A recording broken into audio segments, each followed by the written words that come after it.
started if everyone's ready. Is Archie coming? She said, no, she said she couldn't be here. Okay.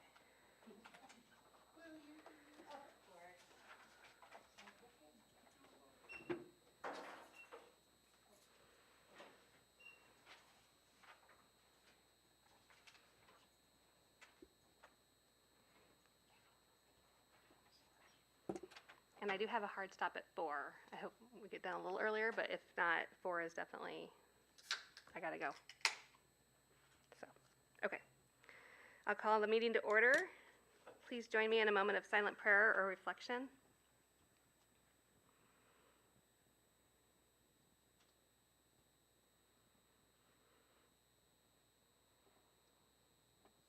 Mrs. Fleming, will you call the roll, please? Nicole Cohen, here. Archie Aliar.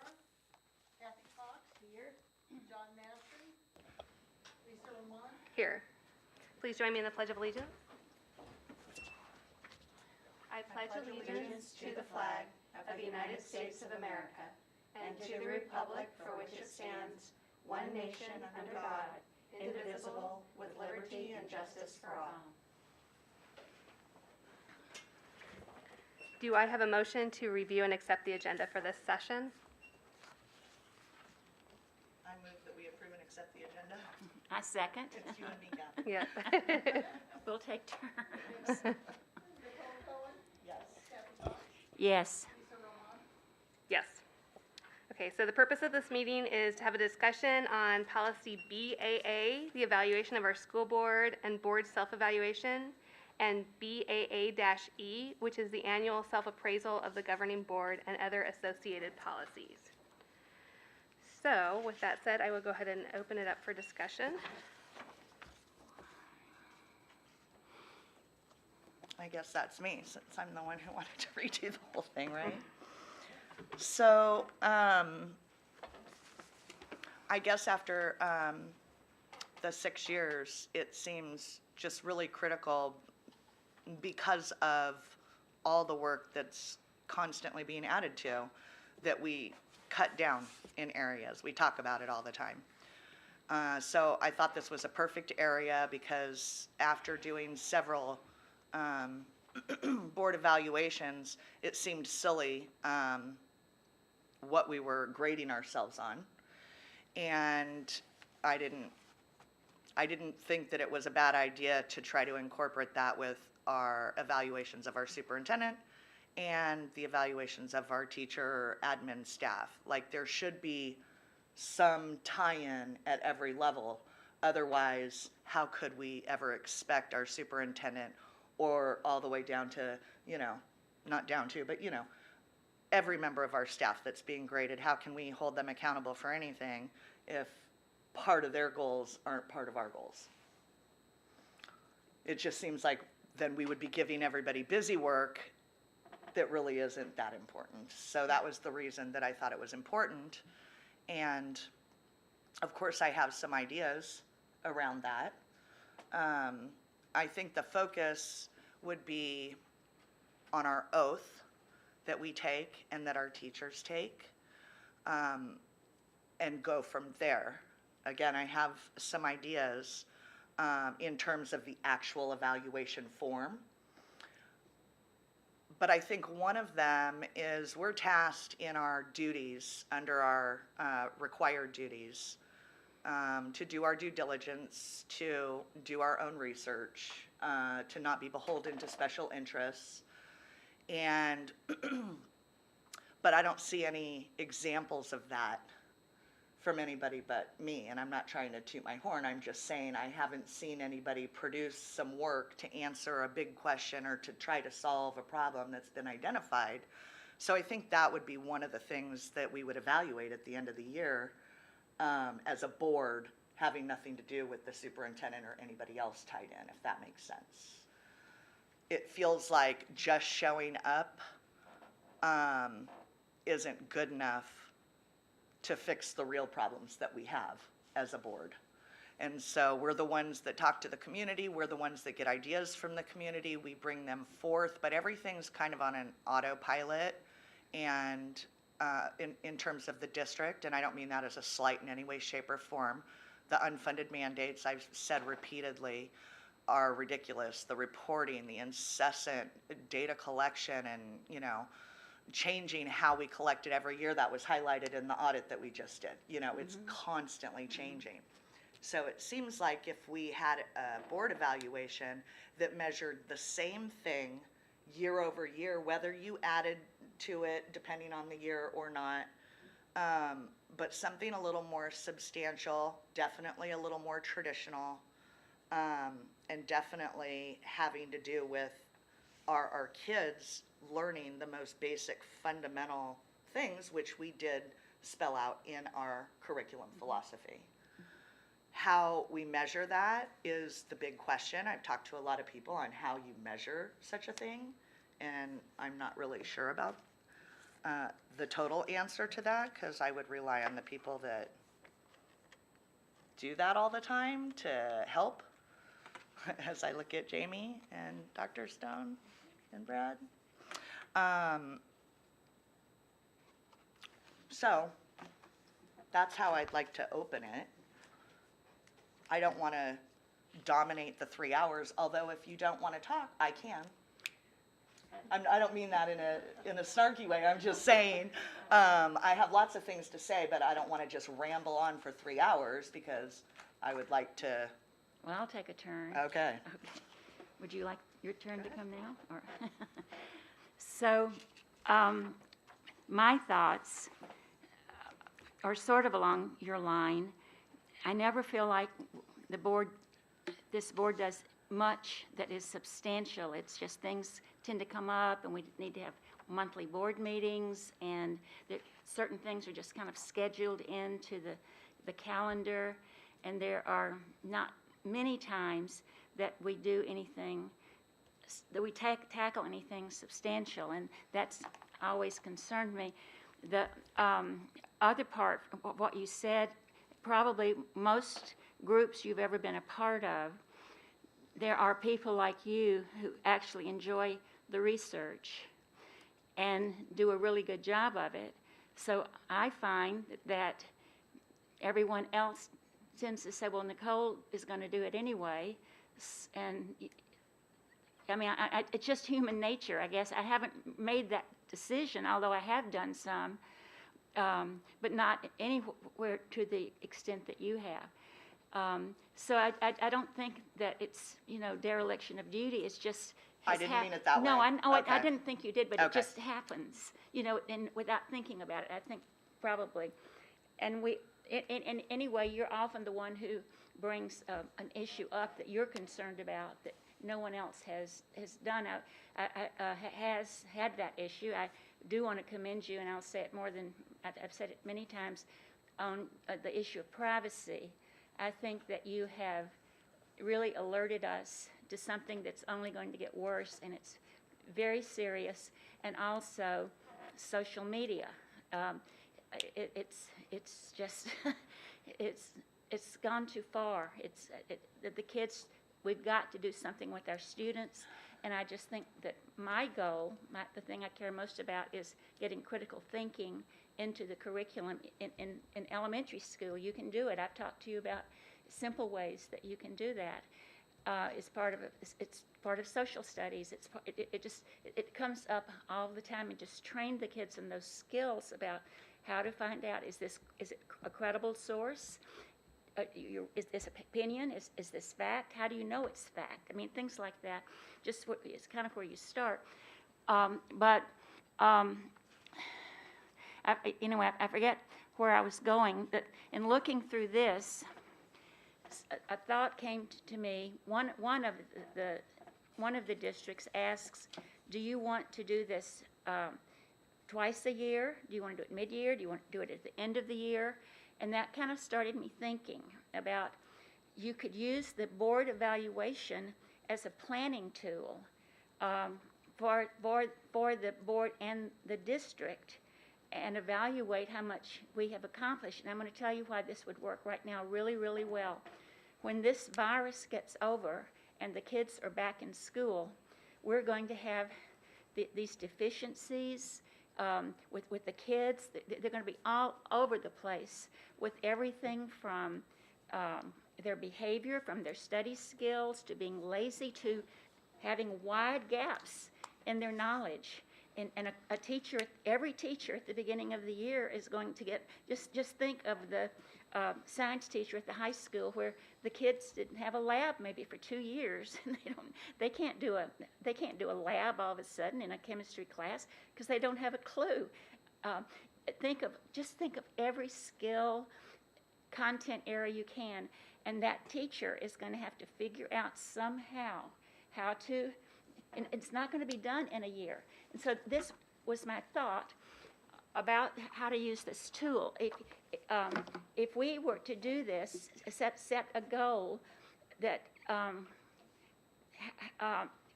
in this evaluation tool where we come up with some goals for the year ourselves. We normally don't do that as a board.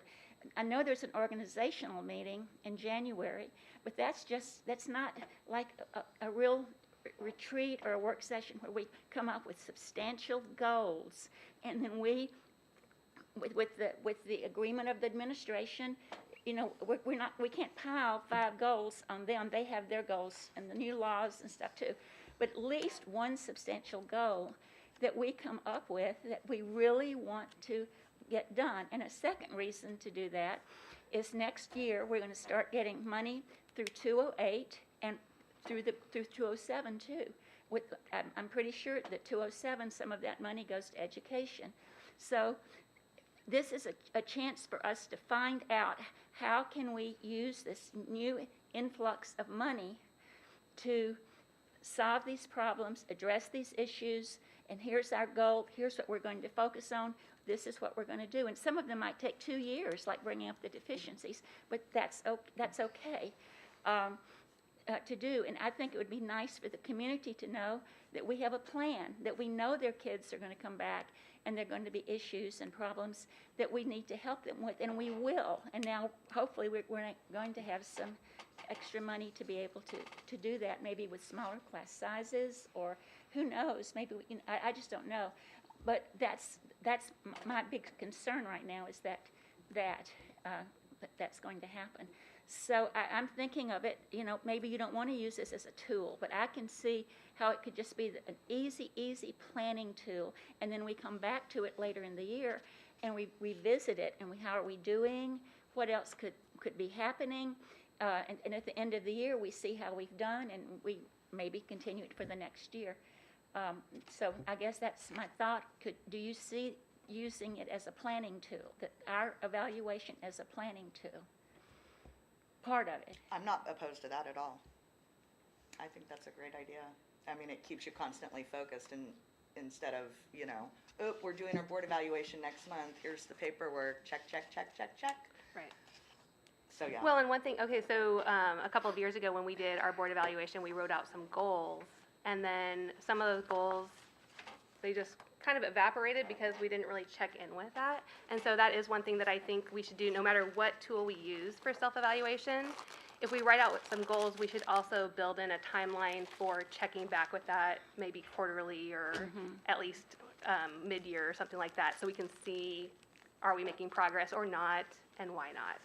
And another thing, I'd have to look back at our goals that we chose the last year or so. But they are so, for example, one we all agree on is focus on staff, on hiring teachers. Well, you know, that's not really, we don't plan that, we don't do that. We're worried about it. We want to figure out a way to do it, to keep teachers, to hire them and keep them. But that's not something we really do, except we support the Human Resources Department and the superintendent to do that. So I think the board and the community has done everything that they can to attract and retain staff. And we just have to. And that is no longer, I mean, in my opinion, that is not, maybe you would attract more staff if there was deeper conversations about what the goals were for the staff. And I only say that because I think that you think things are going to go back to normal. I don't think things are ever I don't know. going I back don't- to normal. no, You mean like with respect to the pandemic? Yeah, and respect to I how agree. school is gonna be. I know. You and I agreed years ago on Common Core and what that was going to Right. do to education. That's going to And change. part of that was, part of the tech fear was you're gonna put the teachers right out of a job. So I think about those things as I'm seeing things come to fruition. So it seems like now more than ever, it's important to go back and address, like I said, our oaths, because we're seeing what's happening in our society and in our country. And I say that with the thought about when we did our philosophy meetings and we went to the schools, and there was a lot of pushback between I wouldn't say a lot, but there was some pushback between teaching our kids to be global citizens, world citizens, aligning with the Sustainable Development Goals, et cetera, and there's that nuance between that and being a U.S. citizen. Well, now we're seeing the intended consequences of that, and it is taken hold in a way that is so destructive to every single one of our lives. And if we don't have those conversations in an education setting, then it feels like it doesn't matter what goal we achieve, because we're watching it happen in real time. We're watching, the tech companies that you just said have complete control over our kids' minds. Yesterday in their congressional testimony, they have no answers. They have nothing to say, and they're not serving like we are. Do you know what I mean? They don't take an oath, but they're using our kids. And so can we have that conversation? Not this moment today, but in general, like deeply have that conversation. Why are we employing those tools in our schools? Is there a confusion there about whether or not it's a tool or whether or not our kids are just being taken advantage of, which they are, we all are, and it's not helpful. We've got our First Amendment that's under attack in a very, very real way. I was just watching Justice Samuel Alito, and he spoke at the Federalist Society. And he's a very dry speaker. Anybody see it? And he reminds me of Bueller when he was speaking. But he cracked a couple of jokes, but he went on to talk about the Federalist Society, which is labeled a hate group by the SPLC, which is labeled, a right-wing, crazy, you can't trust them, by everybody in media. And you should look, if you just look, it was like literally less than a week ago, if you just type Alito, Federalist Society, you will see the headlines in the news. And this is what we're being fed. But who went and watched it? I saw the headlines because I heard it on the radio, but then I went and watched it. And he starts out his talking about the Federalist Society takes no, they don't write policy papers. They're not, that kind of think tank, why they were designed, what their purpose is. And then he said, and when Sonia Sotomayor, I believe it was, or Kagan, I can't remember which one, when she was just speaking recently, she started out her talk at the Federalist Society by saying, I love the Federalist Society. And then everybody clapped, and she said, I love the Federalist Society, but you're not my people. And he said, that's often how it goes. But we're missing that now, and it's being shut down by our media and by our tech companies. And if we aren't teaching people to go, a little bit further and do a little bit more research before they claim something is not truthful or somehow not good for us, or whatever the narrative was on all those, news feeds when you pull it up, what are we doing? Now, what you're talking about, That was just an example. would that be one of our board goals for the evaluation, or would that be something, once we get the evaluation instrument done, that it would come under a goal, probably 3 or 4 years, to teach our kids how to do what you're talking about. How to identify propaganda? Yeah, and I mean, it goes right with critical thinking. All of that goes together. I mean, or should that be one of the goals listed that we look at every single year and evaluate ourselves on, or would it be, See- I don't know, I'm just asking. In my thought process, that could be a goal for everybody. And the one thing that I have learned about measuring kids, you know, schoolwork, whatever, professional development, is there's no better measure than writing. And that's the one thing everybody's terrible at, right? Is writing. I mean, that's the biggest complaint from business. That's the biggest complaint in academia, in university, I'm sure in high school, I don't know. But I know it's a big problem. So that could be a mutual goal, to write about it. Well, Because when you have to write about something, you have to think about it. You don't just repeat it. okay, so kind of thinking along with what you're saying, I put, like, our goal, like number one would be the board keeps its focus on learning and success of all students. I mean, so that would be the general goal, for example, that we would look at every year. But under that, as we establish our sort of sub-goals to work on for the following year, it would be something that you're saying. That's how I'm looking at it. I'm not seeing how to put what you're saying in as one of our goals, like, you know. Well, I guess the first thing to think about is to try to unthink about the actual evaluation. Because the actual evaluation could literally be a half a page long, but really have substance to it, if that makes sense. Well, no, that's what I want. Okay. I just want a few items, but to me, learning and the success of our students is, it's not number one on, it's like, how do we get along with the superintendent? You know, that's the one in our current evaluation instrument. But it should be learning. It should be, the first goal should be related to learning, but not very specific. The specificity then would come yearly with, okay, what are we going, at the end, okay, what do we need to work on for next year? What do we want to focus on for next year? And then that's where what you're talking about would come into play, and it would get written down, and we would revisit that during the year, and maybe during board meetings, whatever that goal is, we would have teachers come in and give a report on how that's going, what they're seeing, what are the obstacles, and that kind of thing. But that's my thought. So I think we need. So I'm recommending kind of a general items, and Sure. 5 or 7 would be fine with me, and not all those pages and pages. Yeah, like So- I have a note here that's, oh, I'm sorry, I didn't mean to cut you off. Go ahead. That's all right. Why don't you finish your thought and then I'll.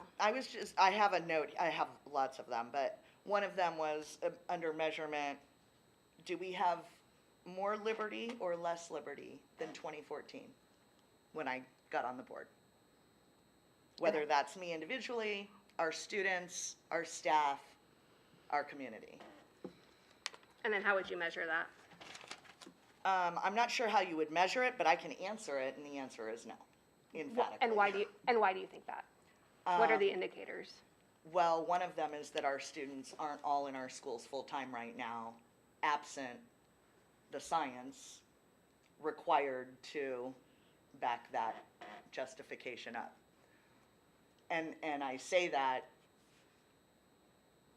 very confidently because I did the work, even though I'm not a scientist. You don't have to be. But somehow, here's another example, our kids are, our staff is convinced that science is about consensus. It's not. And we as a public are supposed to challenge science. We are supposed to dig into it. And I did that, and I emailed it to every elected official in Mojave County and our governor. 2 responses. One from a doctor that said, excellent. These are questions that as a citizen, I feel obligated to ask, even if I didn't understand it at the start. That was a job to do. These things are important. Well, science is about questions. It's Right. It's not about the answers. And That's every right. time you think you have an answer, it should automatically trigger, or a consensus. It should automatically trigger. So what's the question? What's the next question? And that's how science works. It's through it's questions, questions, questions. That's all. Right. And I don't myself see in the school district, I don't know about now because I'm not in the classroom, I don't see, I see that science is not being taught in the elementary school because, and I need to get in a conversation with Lisa sometime because I know in board meetings she has questioned that I don't value the test results. And it's a legitimate question. I've just never taken the time. Sorry, that I don't question the test results? No, Or I don't. I don't value the test results. You've a couple of times in board meetings when we were looking, I said I don't look. I'm not focused on the test results. Oh, for like AZ Merit or some of Yeah. those standardized Anything tests? like that. Okay. And I mean, it's a very legitimate question. Mhm. I just haven't had a chance to discuss that with you. So, it's not about the. It's. I don't want to be driven. I don't want. We're driven by other things. We're driven by our reading scores, our math scores, and our writing scores. And I guess there's going to be science and social studies now, but that's not. I don't know. It doesn't. Those don't seem important. So we're using reading to teach science, which is a reading skill. You're reading in science, and the kids are supposed to learn about science.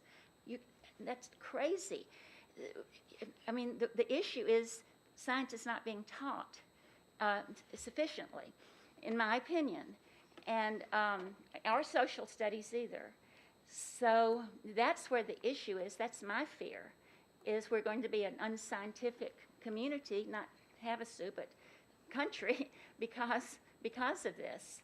I don't know what the consensus would be when we raise these kids up and how they make a decision based on anything, unless they know that science is always about the questions, and you question everything. It leads to more questions, and then you come up with answers. You always come up with answers. Science always comes up with answers. But I mean, do you know that we still don't know what gravity really is? Scientists we have a good idea, but they can't explain it really. It's just gravity. Something as basic as Newton and the apple falling out of the tree, if that's really true. It's that kind of thing. That I don't necessarily agree with you about the consensus, because I don't see anything going on that in the school district. I'm only talking about the school district, not the Sure. community. That where people are coming to consensus. They use the curriculum if they teach it at all, and that's just what they teach. Is what's in the curriculum, in the materials that they teach. So. I just want to be specific when we do this, and how much control do we really have, like over the community? We don't really have control about that. Just what goes on in the classroom, we can keep that together. So I don't know if I agree with you, or maybe I don't quite understand. Well, in terms of science, I would say, I don't know that science isn't being taught. I thought it was. In reading. I would say it is at the older grade levels. I will tell you from my own personal experience, my middle daughter is in 9th grade, and she's in the class doing a science lab for the first time. And part of that was circumstances completely beyond anyone's control. Because at the middle school, as we all know, last year was interrupted, and there were other sort of interruptions within the science program at the middle school. And again, that's not anyone's fault. It's not her fault. It's just something that happened.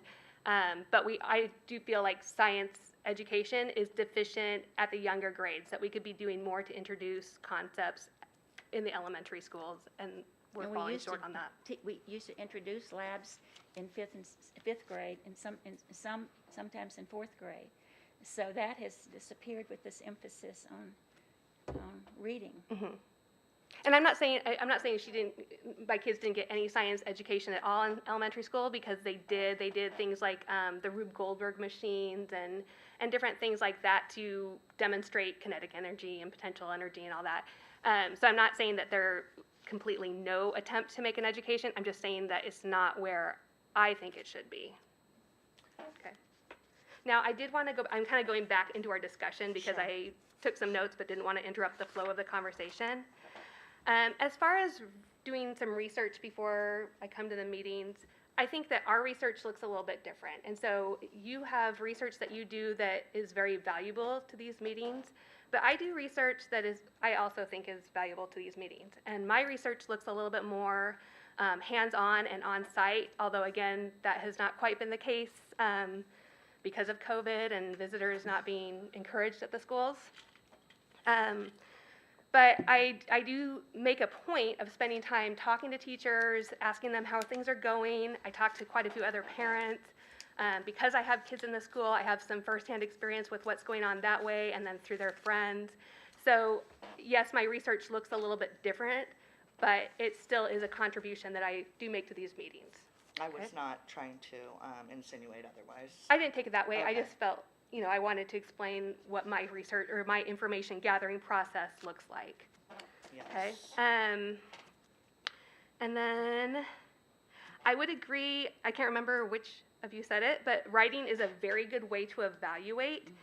It is, it can also be very difficult to establish a metric. You can have a rubric for grading writing, but if you ask any English teacher, beyond mechanics, it can be very hard to measure what is good writing. What does it look like? It's very hard to quantify those things because there's a big subjective element to it. But I do think, we talked a little bit about the standardized tests. I do think that standardized tests have their place. I think that test taking is a valuable skill, that there are tests that you will have to do, that a lot of high schoolers do to get into college. Once you're in college, if you're going to do something else like a GR or a graduate school or a medical school or law school, you will be expected to be able to perform on a standardized test. And so just the act itself of learning how to sit for an exam is a skill worth learning. And so I do see the value of that. But I think that writing is somewhat undervalued in measuring success That's for what students. it's used for. And Yes. when I said writing, I meant writing. Oh, cursive? Writing, whether you, cursive, Okay, but writing. Okay. Not typing. gotcha. Okay, that pen to paper, Yeah. gotcha, okay. I guess that was it for now. I do hope that we leave some time to talk about the specific examples, because I didn't know if you, we did want to have this meeting be focused on talking about board evaluation for the future, and so I don't know if you had something in mind as an actual tool, but if not, I wouldn't mind talking about some of the examples that we have in our binder. Did you have something specific that you wanted to introduce? As a tool, no. No, okay. Not as a tool, but I'm not interested in any of the tools that are there. I'm happy that we have the reference, but again, these are long drawn out, these don't meet the needs of our republic and our educational system at the moment, in my opinion. These don't serve our students. I'm not saying that you can't highlight sentences that would serve our students in the classroom, but that's not what these are designed for. When I think about where we were in 2014 and where we are now and what has been lost, I feel like that will be exponentially worse 6 years from now. And because we signed our oath, and I don't mean this just for us, I mean this for everybody, but I have said in the political circles that I, really am not even a part of anymore, but I still know a lot of people, none of our problems get fixed with all of our politicians. I don't care what side you're on. If you don't address what's happening in our schools. And when I talk about that in an education setting, it's offensive to educators because they're like, what are you saying, about me, about what I'm doing? and it's never been the case for me.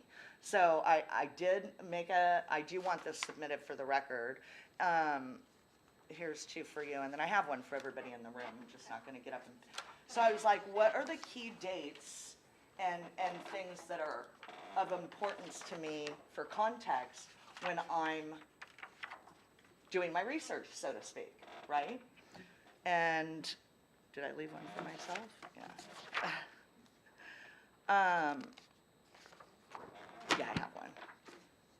So are you thinking as a board, we're going to, No. This looks like curriculum. No, I'm not thinking of, this is just something I typed up from all the books and research that I've done, narrowing it down to one page, because I'm a big fan of the one pager. Most people don't want to research anything, but these are just in chronological order, the things that seem really important to a free society.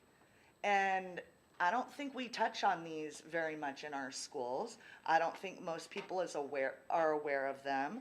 I don't understand the context of it all, although I've studied in each item. But the reason that I'm bringing this up is because we only get to preserve our country in this pseudo-free society as long as we actively participate in keeping it free. And it's being taken away from us with Google and Facebook. Look what's happening to our families. I mean, look what's happening to our kids. You know, we're having this suicide issue. We're having all kinds of issues that surround things that have been pushed through our education system. And I strongly believe that if any educator would just sit down and think about how they've been lied to, right? Through the teachers' colleges, through training programs. And I say that because I can prove it. I mean, I don't know how much evidence you have to be able to prove that. So 1992, the last thing on my list, George H.W. Bush, Agenda 21, Rio. I mean, whenever I would talk about that 6 years ago, it was like, oh, you're crazy, tinfoil hat lady. No. The Agenda 2030 goals are being pushed through every part of our society, especially our schools, which is why when we had the philosophy meetings at all of our schools, that was such a concern for me. These things are not constitutional, just like the COVID lockdowns aren't constitutional. You know, our mayor, our governor, they don't have the right to tell us what to do. I don't care how bad it is. There's unintended consequences to what the decisions that were made. But to speak up and challenge it, they're like, who are you? You can't do that. You're not a scientist. So what you're saying is that as a goal, and if you want to make it a board goal, we would need something more general about to understand and respect our liberties and our Constitution. I mean, but wouldn't that be a goal for the board? And then we could evaluate. To understand liberties so you Right. could protect it. So we wouldn't be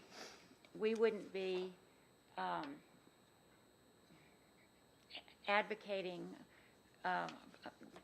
for this, because if you did, I'd want to put the Greeks in here too. I mean, you do have Well, yeah, I was just, Aristotle. this was Yeah. me putting everything that I've Okay. been reading Oh, okay. in a chronological Okay, context, okay. trying to see which came first. And, you know, because I'm learning it now for the first time in my life as well, it's not easy No. to keep all straight. It's much easier when you're younger, you know, Right. when your brain's healthier. So, But- I'm just trying to focus I know. on what the goals should be. And I'm not opposed ever to having a goal. Now, we could always be sure it could come under learning and achievement, which is a very general statement, a phrase, or we could make it more specific, you know.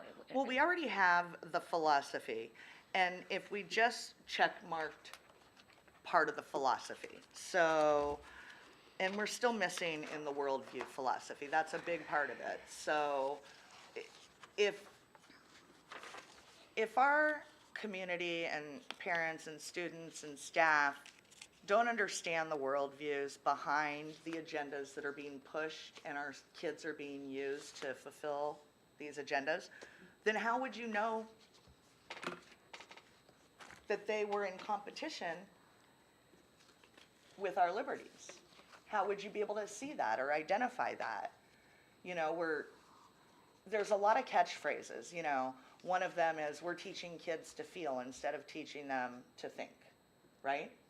Have you heard that said in one of our schools? Or is that just a In more general, broad concept? I don't mean LHUSD, I mean in K-12.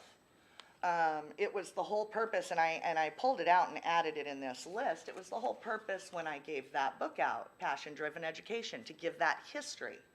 So when you're looking at this, and you look at, so we've got the Bill of Rights ratified in 1791, and then in 1798, Milton Academy was opened. So this is one of the 5 of those elite liberal arts schools that's still open today. But that education is preserved for the ultra wealthy. And we talk about education as being the great, you know, Great equalizer. Equalizer, yeah. So why is it that only if you have $50,000 a year to educate your children do they get that education? Well, there's a reason for that, and that's why I gave the book out, because the whole purpose of the compulsory system that was exported from Prussia was to preserve that education for the elite and kind of make everybody else conform. And that's where we're at. We're blindly conforming. That's why when something new comes from the government, who's supposed to work from us, we're like, okay, we'll do what you say. It's like, no, they work for us, each of us. I work for the community, you know, the taxpayer in my community. Well, looking at this section, the educational philosophy and the school district mission, Yes. what in this, could we highlight some, Well, thinking critically can't be done. wait, where am I? I'm sorry, under foundational curriculum. Foundational curriculum. It's right after the red tab, the first page. The first page, AD. Oh, your tabs have different colors. It should be after that one, though. And then that first page, Third paragraph down. Oh, Third. foundational curriculum. Yeah, Okay, thank you. and then the last sentence of that. So can you? kind of Okay, so think paraphrase? critically, and then we defined that, remember? We defined think critically, and I think it was, because that's another problem that we're having in society, not just education. The meanings of words are changing like crazy, like it's hard to keep pace. So going back to think critically. Critically. Now this is something we want to foster, something we want to Yes. focus on, but the people who would actually do it, of course, would be the teachers. So I'm trying to think how we would evaluate. IA. How would we evaluate how we were doing? Well, first of all, yeah. And that would be the propaganda. I mean, when I look at the definition, it says critical thinkers have the ability to discern truth by analyzing competing truth claims and propaganda, as well as problem solve by analyzing problems and using the knowledge, information, and skills they've acquired.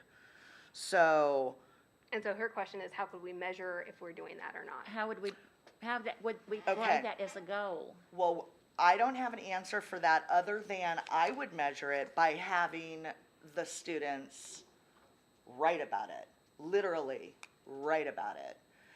It doesn't have to be a grammatical thing, but to think about it and write about it. So Write about what? Like, what is critical thinking, and have them kind of define it or explain it? No. Maybe write about an example of propaganda that they've that they were shocked to find out, or something like that. You know, it And can be made they fun. They see it all the time now on Yeah, TV. we all And do, is this- every day. Is this true? How do I know if this is true or not? So as a goal, a board goal, are you saying that we need to have something specifically written about the curriculum will include critical writing using critical thinking skills, or how are we going to evaluate the board on that? Because we don't get down to that level. I mean, that should be something maybe in the teacher's evaluation. It seems like it could be as simple as, say we're meeting in the future, well, minus me, but in the future, the board is meeting for their evaluation, and, you know, they've got a 9th grade or whatever grade is helpful to their, plan for the year. We have all the 9th grade essays on propaganda, and we've all been made a copy of it, and we've gone home and read them, and then when we come to meet for our board, we can discuss without having to measure 1, 2, 3 or grade or whatever. You can simply just discuss it. It doesn't have to be measured scientifically, if you will. Just the fact that they're doing it and the board is discussing it and that it's a priority seems measurement enough in order to not put pressure on anybody. Does that make sense? To a certain extent, but the problem that I would see with that is that there isn't some grand arbiter of what is propaganda and what isn't. And so, There is. Oh, I'm sorry. Yeah, who his is? name is Edward Bernays, and he's the grandfather, the developer of propaganda. So if he says something's propaganda, then it definitely is, and if he says it's not, then it definitely is not. Well, no, he's dead. Okay, but that's what an arbiter means, is somebody who decides in large categories. Well, I understand, but Okay. he spells out what it is. Like a And- definition. Yes. That he tells I us. wrote a whole book Okay, on it. all right. And that was Sigmund Freud's cousin or whatever. Nobody would know who Sigmund Freud was if it wasn't for Edward Bernays. And I didn't want to bring all my books, but I'm just saying there are very specific things that we're missing. And it's not a gotcha when I'm like, do you know this or do you know that? Because I didn't know it a week ago, a month ago, or 6 months ago. It's come up because I'm trying to figure out how it all went so terribly wrong.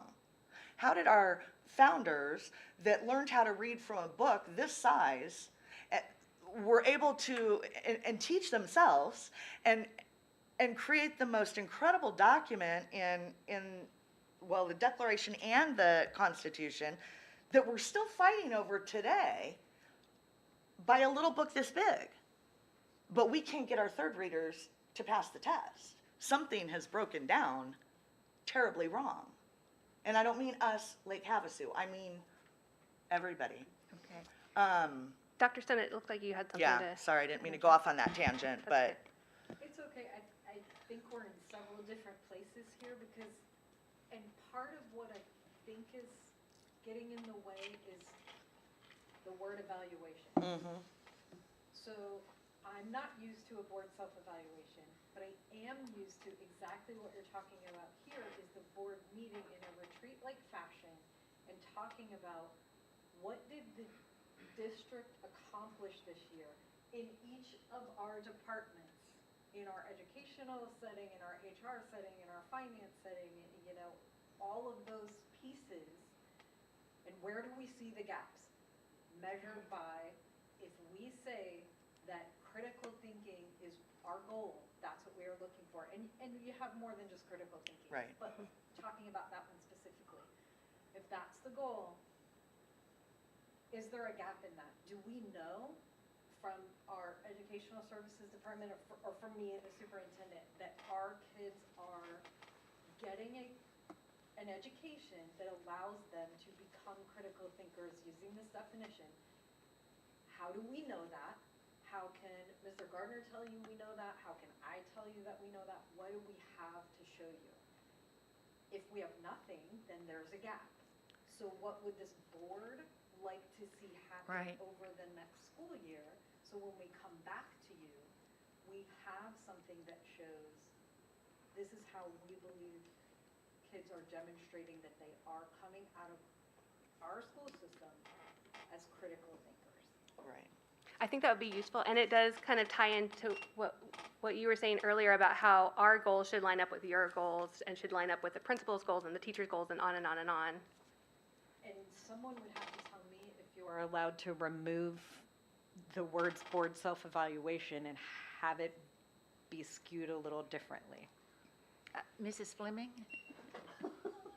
And we I- can look into that. I don't see any reason why it couldn't be both a board evaluation that happens during a retreat where we're talking about some of these goals. Now, I did look through some of these examples. I do hope that we talk a little bit, at least about the last one, number 4, because it's the one that kind of stood out to me.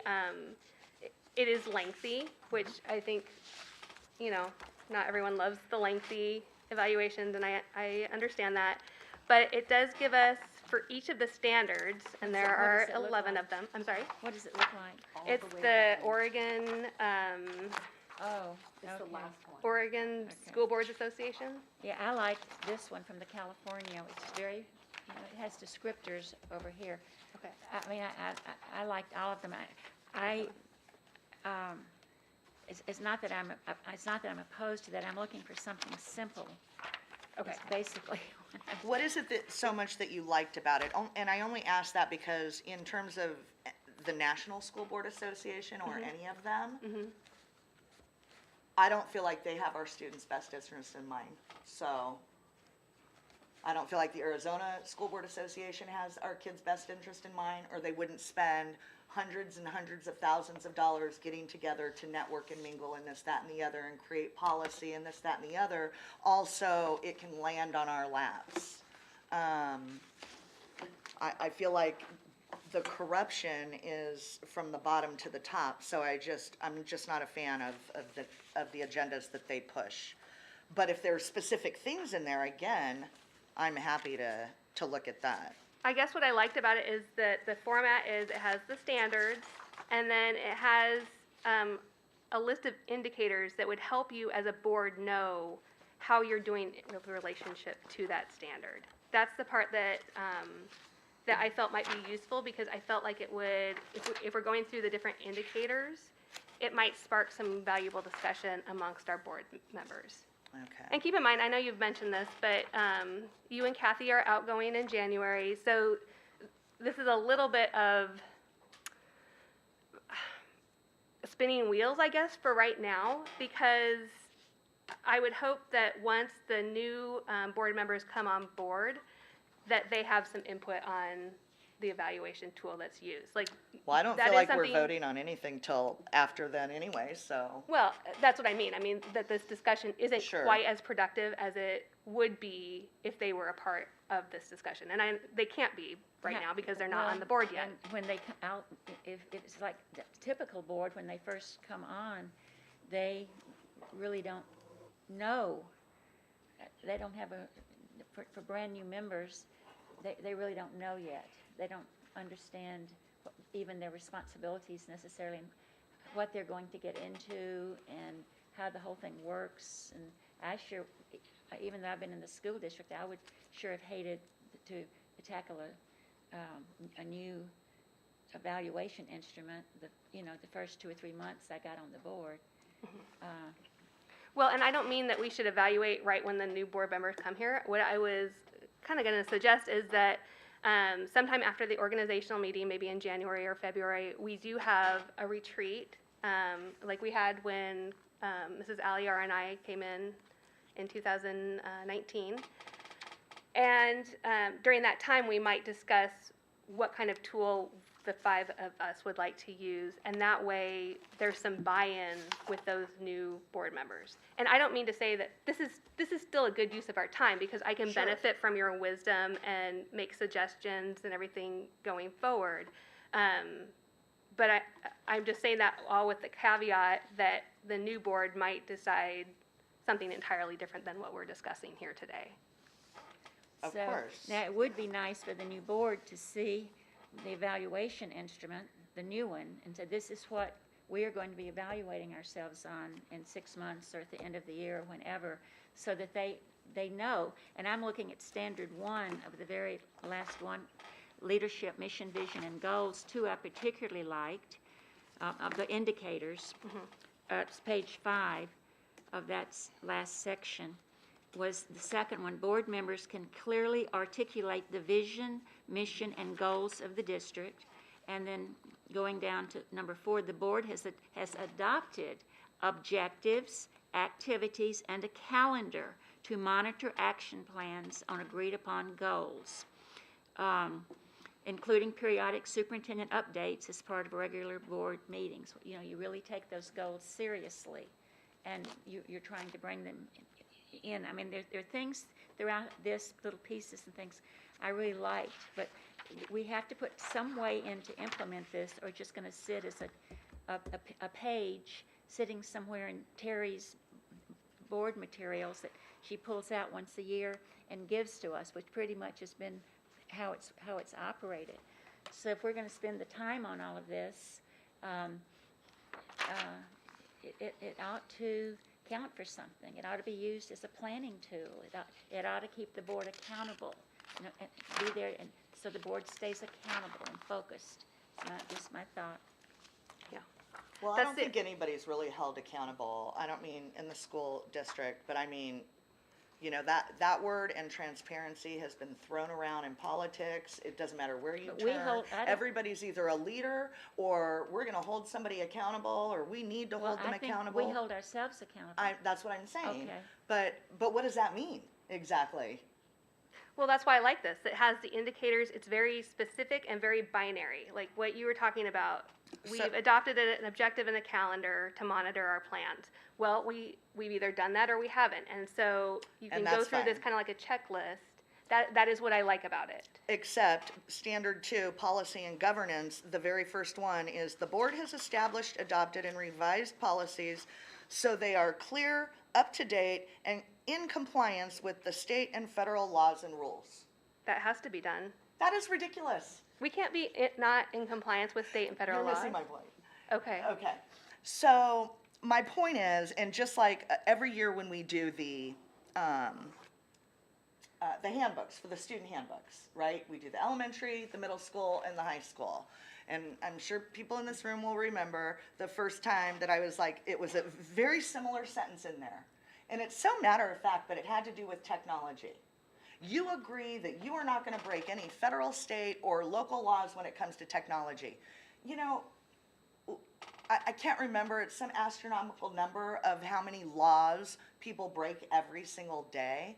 It feels like there's not integrity in a checklist when the checklist is like, you're in compliance with state and federal laws and rules.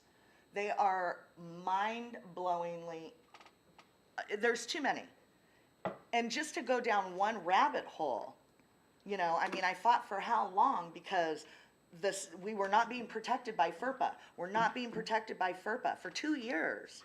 And it wasn't until I argued with an attorney at at the school board association, and Superintendent Millay watched me argue with her, that the former Superintendent Millay believed me that they were lying to her. Lying. I'm using that term, lying. So who's going to do that, though? So you can't just with a broad brush say, oh, we're checking the box, yep. The board has established, adopted, and revised policies. I mean, look how much we argue over certain policies that come to us. Well, this wasn't one I was recommending. I was using Okay, it as an example okay. that, yeah, the checklist, the item that you said last, Lisa. What was the item you said last before I went to this one? You mentioned one you liked. The calendars and objectives. That's fine. Okay. That's a check mark. That's all under our control. We decided it, we created it, we update it, we can abide by it. I'm fine with that. I Okay. think that's a great idea, but I think those kind of things for a board evaluation are what you will do in a new board. That's, to me, doesn't seem like a today conversation. To me, seems like a conversation about why it's so imperative that we're looking at certain things in our school district on behalf of our students and our staff and our country. That we have a duty. We swore an oath. Right. So maybe the checklist, if you wanted to talk about checklists, would be more along the lines of, you know, we have reviewed our oath of office, you know, we have, let's see, I have a few things in terms of a checklist. And then maybe the board only has one goal, but it's a real goal.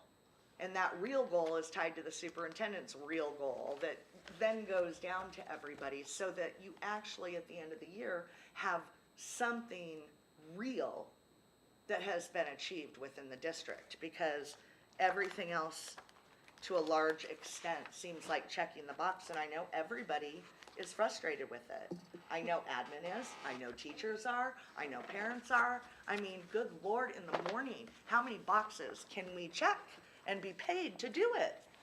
Now that I'm in complete agreement with you about, Okay. because you know, I think you can try to do 100 things Right. and end up doing maybe all of them very poorly, or you can focus on maybe your top 2 or 3 priorities and do those things very well. And that is, I would agree with shifting towards that as a model. But we're still talking about setting,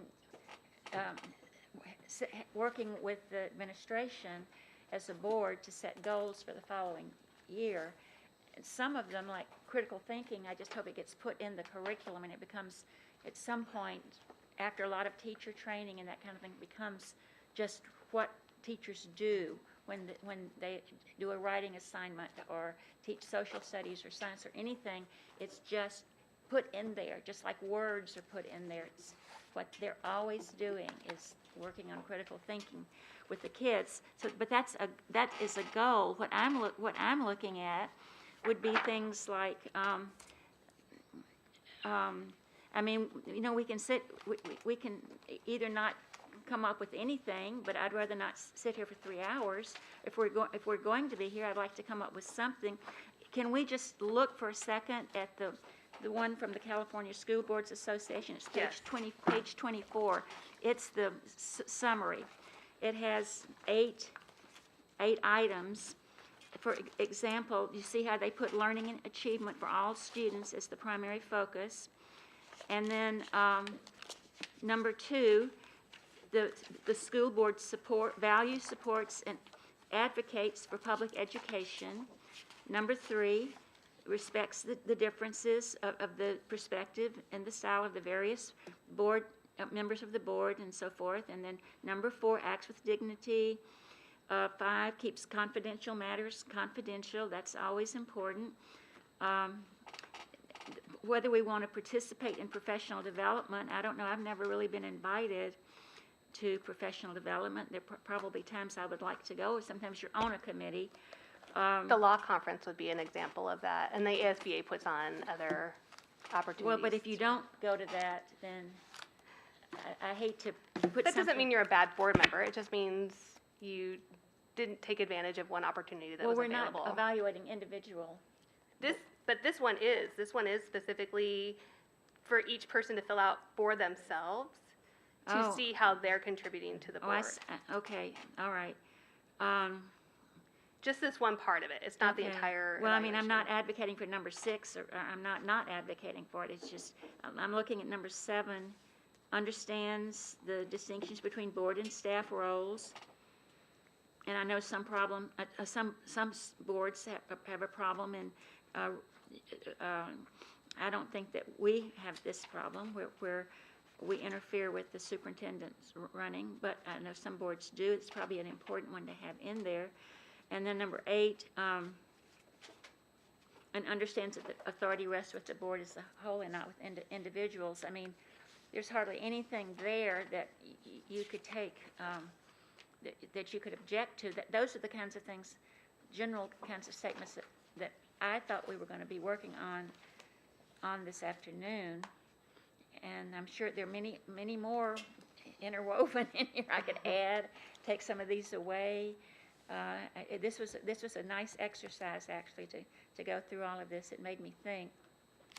One Well, of them. you could just go through the general powers and duties for the board member, and then the discretionary powers, if you wanted to check boxes to make sure that you've, you know, done what you're supposed to do as a board member, to review that annually, because honestly, not everybody does. Not Right. everybody looks at that. That's not a priority.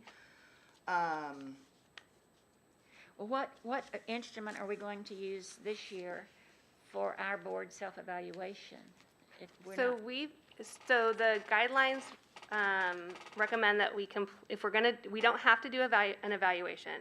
If we choose to do one, that we complete it by the end of October. So for this year, we're not going to have an evaluation. And I don't think that that's really the worst thing ever. This has been such an off year because of circumstances, with the pandemic, Right. and then our board hasn't been a full board for the entire year, and then how do you evaluate yourself on goals that you just wrote the week before? I mean, you haven't had a chance to put them, to work on them. So I think that this is a work session, so I wasn't thinking that we were going to come out with a document. I never went into it that way. I knew that this would be finished after the first of the year, so that's how I came into this. Okay. Wanting to just really talk about the important things. So let me go back to the 301 money, the superintendent evaluation, whatever evaluations are taking place in our school district. How many do we have? How many, Several. So we have the CNA process that happens at all of our schools where they come up with an integrated action plan, and that does have goals that they're working on. We have the 301 goals. We have administrator goals. Everyone has goals in their evaluation process. every school principal has goals for the school year for that staff. Well, is That's that part- different than? That's the CNA process. Okay. That's where those should come from. Okay. Yes. So we have CNA, we have 301, we have admin. Those are the. So under CNA, see, this is where it gets broken out. So you have Title I, you have parent involvement. There's a myriad of goals under that process. There are actually 6 areas. We were reviewing that today. But then, and I don't know about now, but it used to be, that a principal would come in at the beginning of the year and say, okay, I really choose for us to focus this year on math. Now, he or she may do that in a collaborative way and get the staff to come up with it, but still every principal goes back with this vision of where we want to spend our time this year. And it could be different at every school, and you might not even know that that's taking place. And we had a great conversation with principals earlier this morning, and that conversation focused around the fact that our district has a vision and mission. Each of them should be working on how do they support that mission and Okay. vision. Oh, good. And then how do all of our goals align to that? Okay, good. We're not there yet at all, but we do recognize that that's a process that Good, we need to good. I'm engage glad in, to so hear we that. don't have Okay. all the disconnected silos that are going on, so that we're truly a unified district and we're truly making sure that our kids from kindergarten, pre-K to 12th grade, as they graduate, are getting a unified education that focuses on what we say we want them to have when they graduate. Okay. I'm glad to hear that. But where Nicole is going with this is there, I think, is there some way when teachers do their 301 goals, and it's just a piece of the big picture when we work on our district goals, can those individual goals, in most cases, not always, but be tied to that, so there's not so much duplication. I mean, you're going to have duplicate forms and submissions, but I'm talking about duplicate thinking and time spent thinking. It just kind of comes out of the district goals, the board goals, and people start seeing that as one. Right. As much overlap as you can see, the better.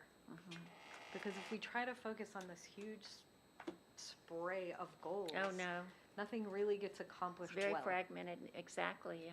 I'm glad to hear that. So And that- it is important to me that especially at the elementary level, that those schools are allowed to retain some of their uniqueness and their personality and their own culture. The middle school and the high school, there's only one of each of those schools, so they're going to be automatically sort of an individual, even though they're part of the school district. But I don't, even though I want the elementary school goals to overlap with the bigger picture, I still want them to be able to have some of that uniqueness too. Yes, Maybe and I'm- that's contradictory, I hope. It's absolutely not. I'm not Okay. talking about uniformity because you have 6 different elementary schools right now. One is a classical academy, so they still are meeting the goals of the big mission and vision of the district. But you have 5 other elementary schools. They have different subgroups. They have different populations and communities who focus on maybe something a little different. They can still support the big mission and vision of the district. Right. Yeah, I'm not looking for any overwhelming, a new thing to put on somebody's plate. The whole point is to remove some of the things and maybe simplify it, and really simplify it, not make it complicated. It's not complicated in a lot of ways. The government and the state make it more complicated than it should be. But I feel like we could measure as a community where our elementary kids are with math, with, flashcard wars. I mean, honestly, seriously, how many kids in middle school don't know their basic math facts by heart? I didn't, so I struggled because of it. That's an important thing. It's a simple thing. It's not a complicated thing. I'm going to push back on that just a little bit because I do think while being able to come up with math facts on the fly is a very valuable skill to have, it doesn't always indicate mastery of the concept itself. And so if a kid needs more time to work out what is 4 times 3 equal, that doesn't mean that they haven't learned. And I just, maybe we're saying the same thing, but I just want to make sure that, No, I don't. being able to compete in flashcards isn't necessarily what I would consider to be an indication of mastery. Okay, flashcards or backgammon, speed backgammon, or chess, or something that is simple. Not that chess is simple. I was going to say. Backgammon pretty much is after you get the hang of it, but it still has to do with math. And in terms of the flashcards or the basic math facts, see, that's where it comes down to, well, are the scientists always right? Because Stanford did a whole fMRI brain study that specifically, and this was in terms of Common Core and the changes they were trying to make, and said that if the students don't know the basic math facts, and I think it was like by 8, that their brain then can't build the capacity for higher level math. That seems like a hard break. Like, that better be a priority then. And I'm not so So- much talking about not being able to come up with the answers. I'm talking about Right. the speed component of it. Well, and I understand that, but Okay. we shouldn't be looking to find the one-off. It should be about the masses. Of course, you're going to have certain kids that get it just because they're not super fast. But the goal is definitely at those younger ages to drill and kill just those basic math facts. They don't need to write a paragraph on why they think, 2 + 2 = 4 or whatever. That's kind of ridiculous. Not that anybody's doing that. I'm just saying it's the instant recall that is important for the brain, right? Or so the scientists say. So that could open up a whole nother conversation. I don't know. But it seems important. And I know I don't I disagree suffered with from that. it, and I know my daughter suffered from it because I didn't know it was important, and I wasn't interested in math. So before my daughter was getting her, and she's going to kill me for outing her like this if I haven't already said it in another meeting, but she took like college algebra like 10 times to pass it because it was like a mental block at that point. So it is important, at the very early grades for building the capacity for higher level math. Yes. Just to be clear, in case anyone heard me say that I don't think math skills are important, yes, I do. I'm just my only quibble was whether or not speed is an indication of mastery. That's all. That's all I Right. was saying. On a different note, I saw something in here, I didn't mark it at the time, and of course, I went back, I couldn't find it, but one of our biggest responsibilities as a board is the fiscal responsibility that we have to make sure that we're following the law and spending our money well, and accountability, that's a big, big area. This particular place in this packet, guess what they put under that fiscal responsibility for hiring and retaining teachers? And I thought, what? And then all of a sudden, I thought, oh, to me, that was brilliant, because this puts the human resources and the business department talking together, not that they don't, but planning, and because you're now focusing on to me, the most important thing we do, which is hiring the best possible teachers we can get. That's what it's all about, and then being able to keep them. And I thought, why not put that under one of the fiscal responsibilities of the board, rather than stick it over all by itself, because it kind of it makes me think about how important that is, and for the human resources person to work with the business director, and they plan that together and allocate money for that. That's maybe one of the most important expenditures we have, and it's certainly, I think, the largest we have is staff. So anyway, just a thought. It was unique. I had to mention that. We don't need to discuss it. I can't find it, so, but I like it. So when we go back to our number 4 tab, our the one that stands right now, the original,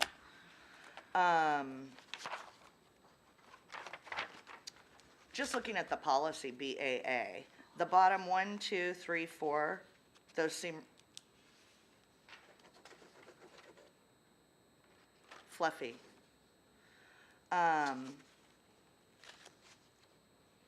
Wait, what did you consider fluffy? Board member relationships, Over on E? No. BAA.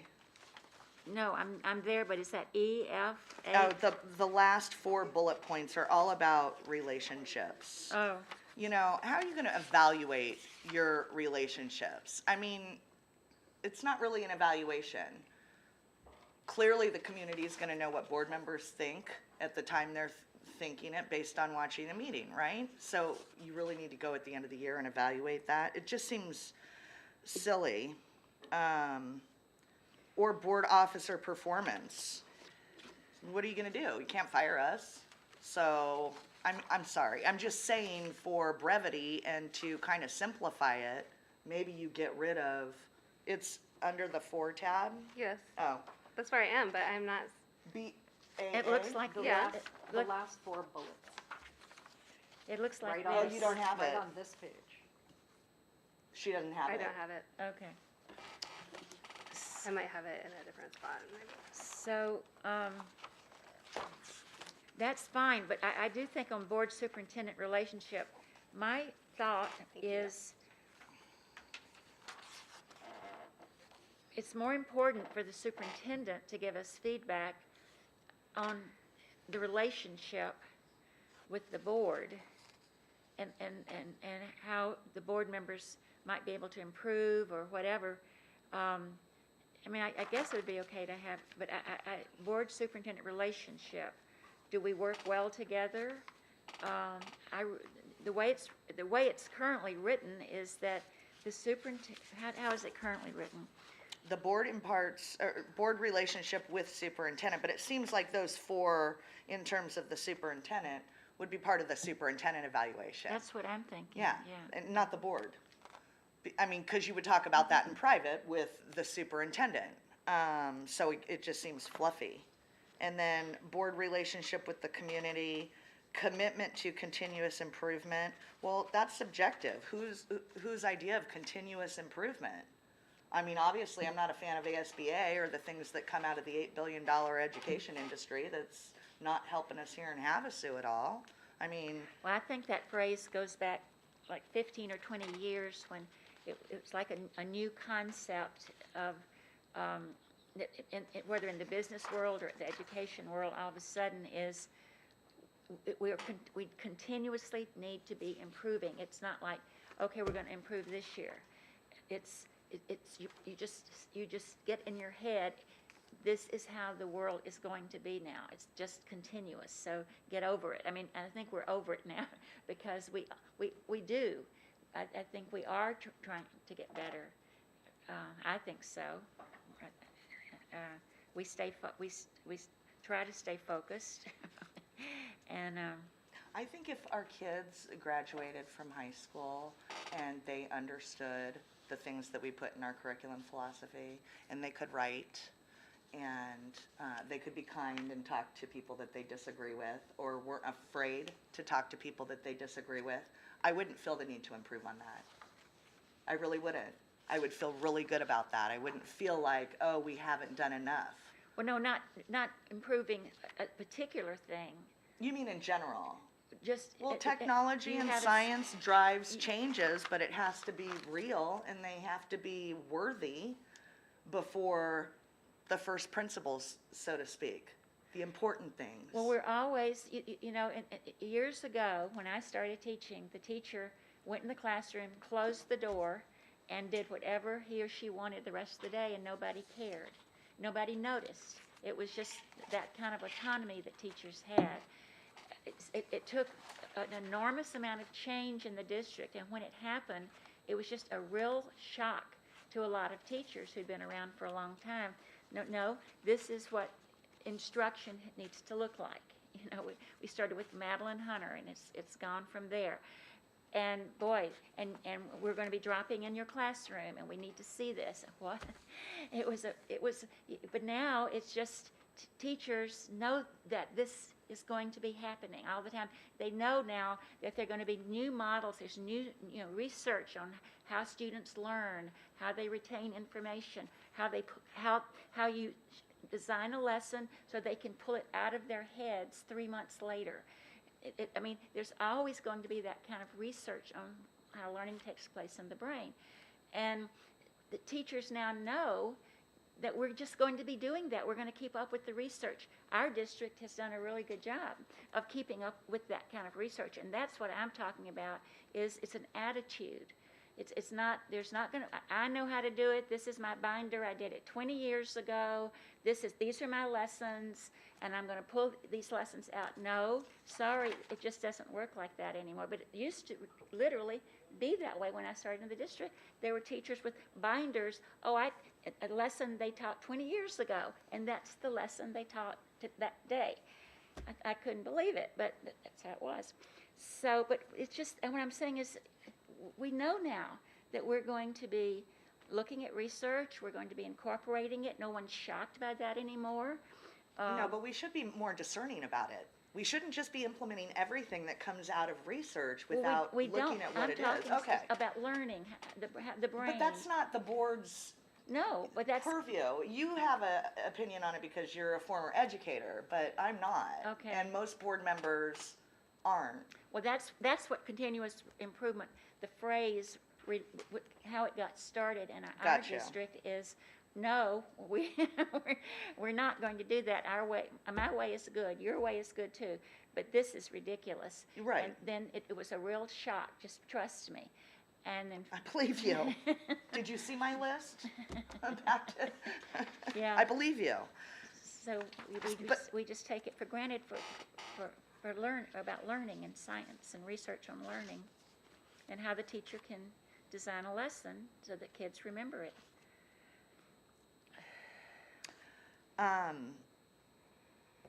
So I think I just want to go through the actual evaluation because, So where are we right now? The old one then? yeah. Okay. So I just don't think A should be there. I don't think, And you think that A is covered with when The we do the superintendent, superintendent evaluation? yeah. Okay.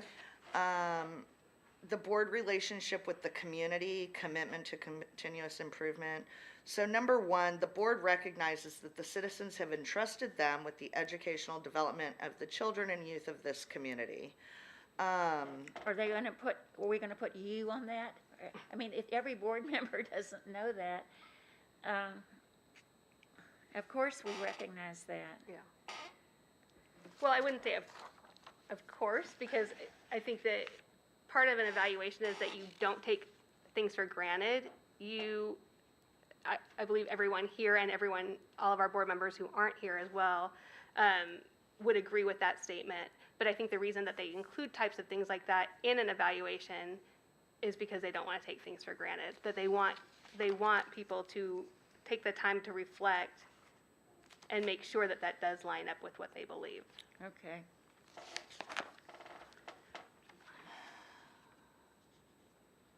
I think when you're looking at your relationship with the community, I think that I would word some of these differently. Very subjective language in here, and maybe just be more kind of a check the box that, yes, we have engaged with our community. This is how. You know what I mean? And each board member during the evaluation can say, I engaged with this, population in the community, and these are their ideas. You know what I mean? Something a little more specific than. Exactly, and that's what I liked about the other tool, And was that it sure. did give the specific indication. So it's not just someone thinking through at the end of the year, well, I sort of feel like we did that.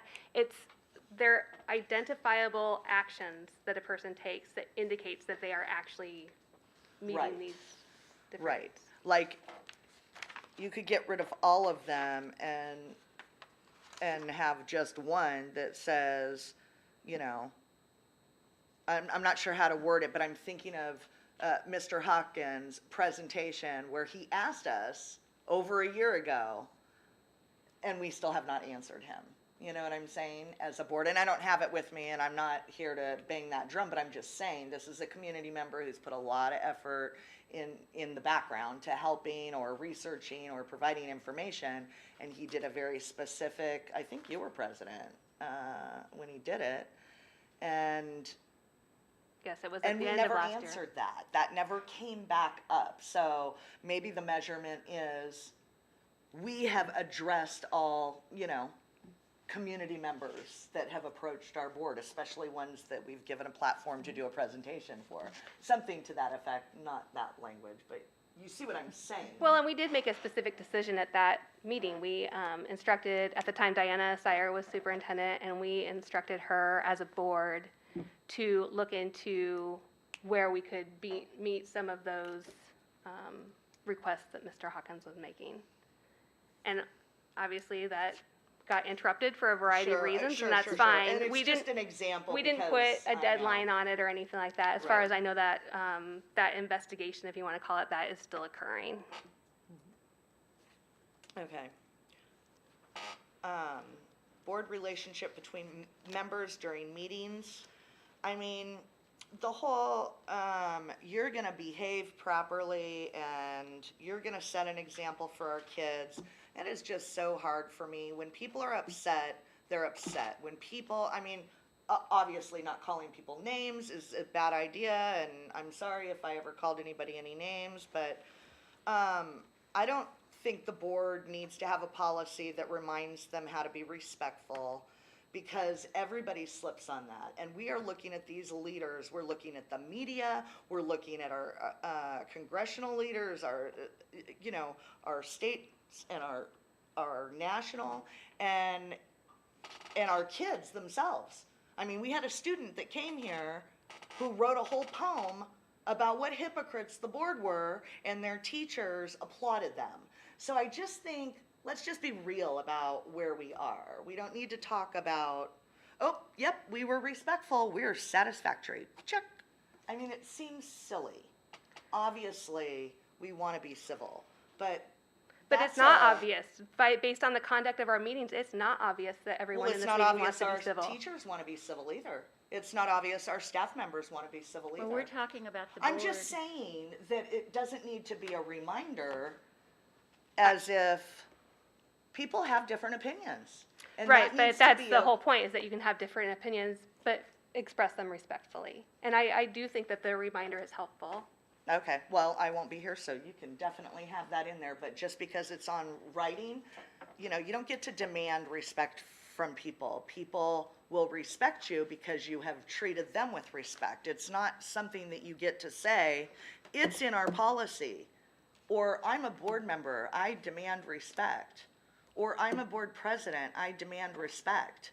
That, you can demand things all you want, but people aren't going to give it to you. This is another thing about, I think we've seen plenty of examples throughout the year that proves it, that just because something is written in policy and just because there are norms and expectations, that does not mean that all members will observe those norms, that not all community members will meet those expectations. I think the proof is in the pudding. We could point to numerous clips throughout various board meetings that have occurred this year that prove that just because something's in writing doesn't mean that people are going to adhere to it. That doesn't mean that it doesn't still need to be in writing. That is still the expectation, that board members will be respectful of one another, well, regardless of whether or not they actually for me, observe that or not. It may be because I've been in the classroom for so many years, but, and I have to admit, when I first went in, it was kind of new to me, but it's just so emphasized for us as staff at all levels about that you are a role model for your students, so to the point that I would say to my kids, you know, I was having a bad day, I was irritable, and I said, okay, I'm announcing today, this and this are going to really get me upset, and I'm going to control myself. I want you to watch me.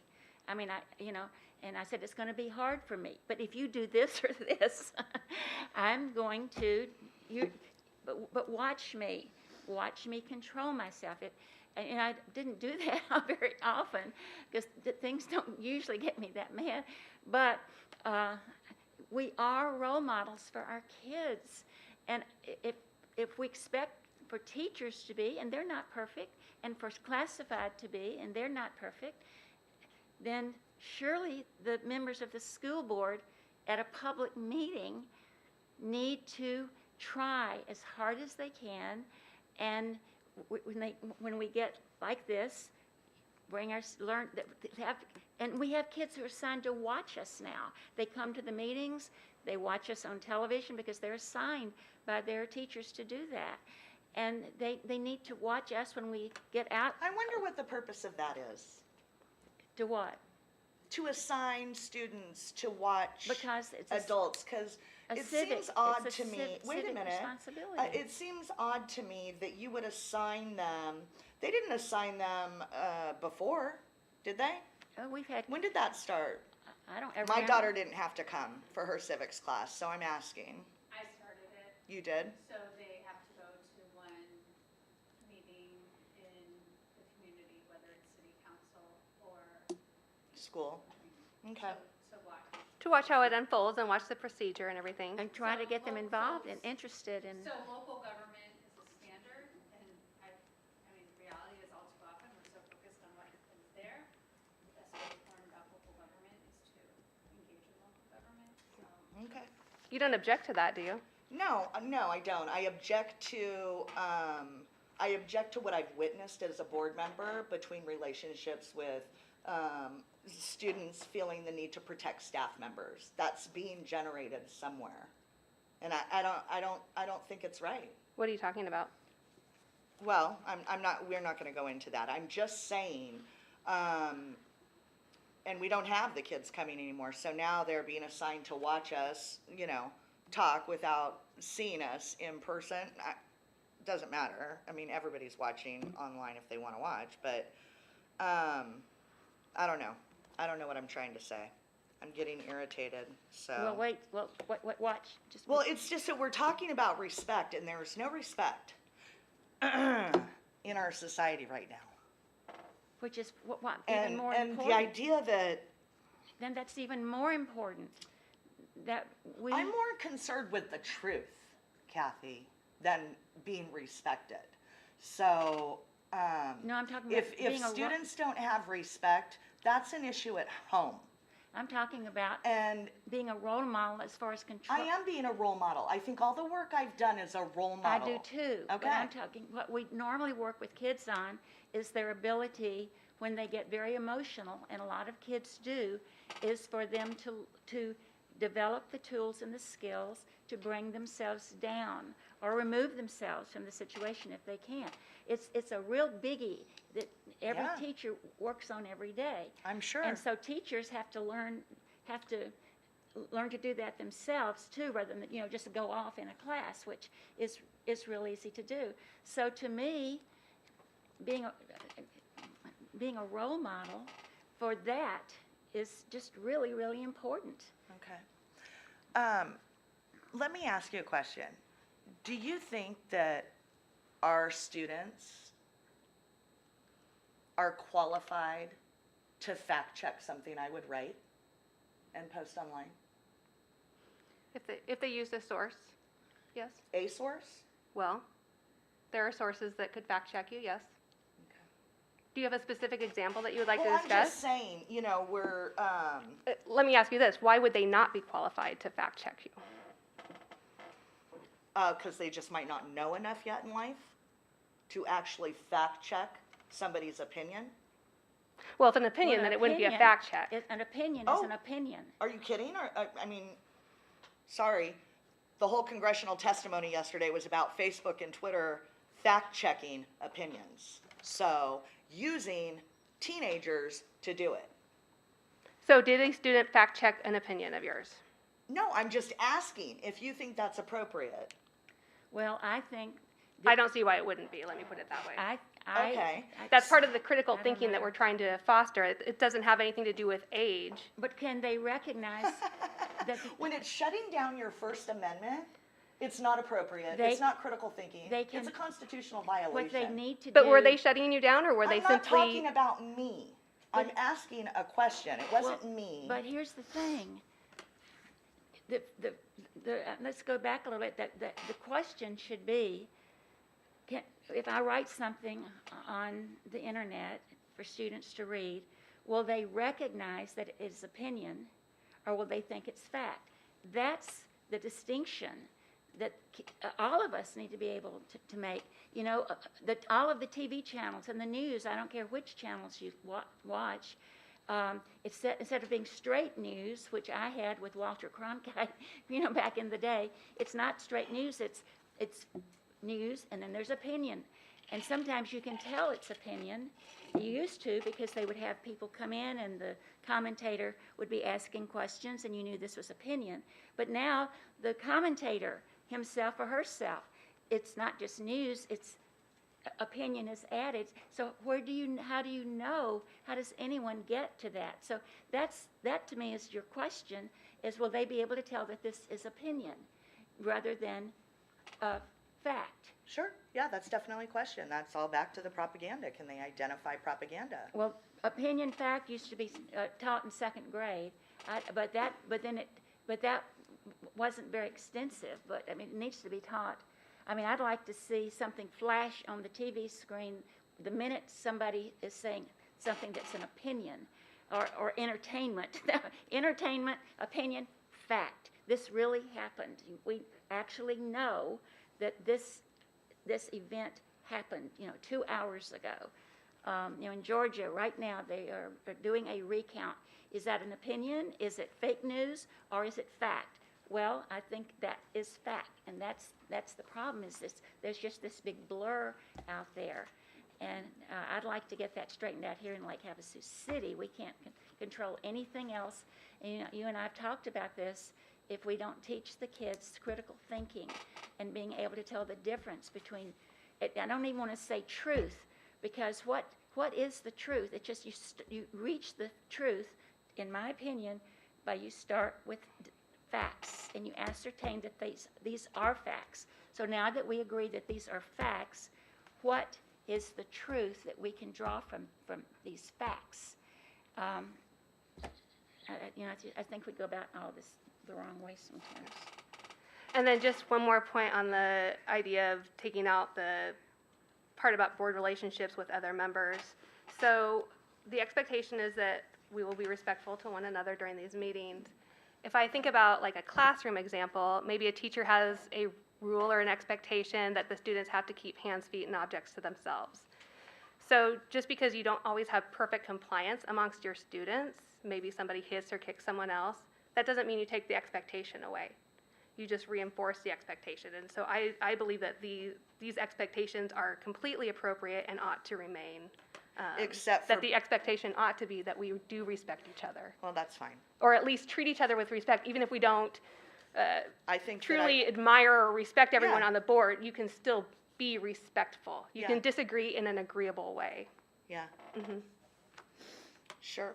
All members of the board conduct themselves in a manner as to emphasize that individual board members have authority only when convened in a legally conducted board meeting with at least a quorum present. I mean, that feels like you're plucking one thing out of your required duties of the board and sticking it in there as a reminder, but maybe people need that reminder, I don't know. I'm just going through the whole Right, I thing get because otherwise, you know, That is kind of what we came here to do, Yeah. talk about our evaluation. again, the board, so now we're on board relationships with staff and personnel. The board requires the superintendent to recommend personnel for their consideration and consistently adheres to this procedure. That is so lame. I'm so sorry, but that is just, how else would it be done? But it gives us something under that, I don't know, it seems like that can be removed. The board members make every effort to become acquainted with the personnel of the district. Now, why would that be? I think that that's an important component. It kind of goes along the same lines with being out there in the community and being sort of an advocate or an ambassador for the school district. I've learned a lot Where about. is that in the job description? Being an advocate for the school district? I'm sorry, I'm just asking. Well, Okay. It's not, but to me, it should be. Why? There is something in the ASBA about being sort of an ambassador. ASBA is not statute and it has nothing to do with our I constitution. didn't say it was, but I do Okay. find it persuasive, and I'm I sure. do view it myself as, at least ideally, I don't think I always live up to this, but as someone who is familiar with what's going on in my district and is able to talk about the good things that are happening in the district and also has ideas about how we could improve as a district. And so, being acquainted with the personnel, the teachers, the administration, I think has been a valuable part of that, because I can have conversations with teachers about what's working or what isn't working in their classroom, and it gives me a better sense of what's going on. Same thing, I mean, I went and toured the middle school because they've just been making some changes. They talked about, we voted to improve the flooring in the cafeteria. Being able to go on site and actually see what the situation was gave me a better sense of what was needed and some direction with my vote. So I do feel like being in the schools, being familiar with the personnel has been valuable to me. Okay. I just, you know, and I'm just going to say this. I was very distressed at the board meeting that we had. You made some remarks about the school district, and our EBT representative at the same time was texting or sending out some message on Facebook, take your kids out of our district right now. I mean, that's enough to have her be asked to get off, and I probably would do that if it weren't the last year we're doing that. So that was Right. very inappropriate. Is it inappropriate? You're going to lecture me now? Is this No, what no, this is going to turn into? It's not a lecture. It's So just, I was elected to get to the bottom of the lies that were being told to the community about our financial situation, our needs, and our benefits that we were about to go bankrupt over.